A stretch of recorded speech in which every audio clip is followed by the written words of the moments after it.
লক্ষ্মী সোনা আদর করে দিচ্ছি তোকে। দীর্ঘদিন একাকিত্বের পর নতুন জীবনের স্বপ্ন দেখেছিলেন জনপ্রিয় গায়ক ও অভিনেতা তাহসান খান।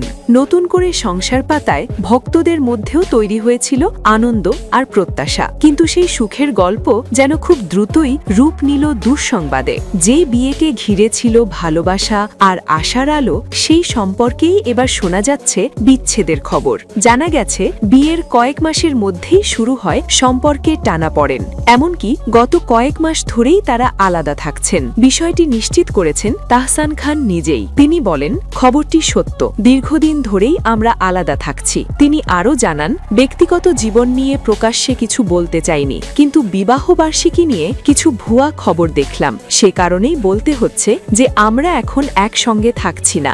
রোজা ইসলাম তাহসানের দ্বিতীয় স্ত্রী। 2025 সালের 4 জানুয়ারি, মাত্র 4 মাসের পরিচয়, তাদের বিয়ে হয়। পেশায় তিনি একজন পেশাদার মেকআপ আর্টিস্ট। বাংলাদেশ ও যুক্তরাষ্ট্রে দীর্ঘ 1 দশকের বেশি সময় ধরে ব্রাইডাল মেকআপ নিয়ে কাজ করছেন। নিউ ইয়র্কে রয়েছে তার নিজস্ব মেকআপ প্রতিষ্ঠান। এর আগে 2006 সালের 3 অগাস্ট অভিনেত্রী রাফিয়াত রাশিদ মিথিলার সঙ্গে বিবাহ বন্ধনে আবদ্ধ হন তাহসান খান। দীর্ঘ 11 বছরের সেই সংসারের ইতি ঘটে 2017 সালে। ভালোবাসা, সম্পর্ক আর বিচ্ছেদ সবই জীবনের অংশ। তারকাদের জীবনও এর ব্যতিক্রম নয়। এই বিচ্ছেদের পেছনে আসল কারণ কি, তা সময়ই হয়তো জানাবে।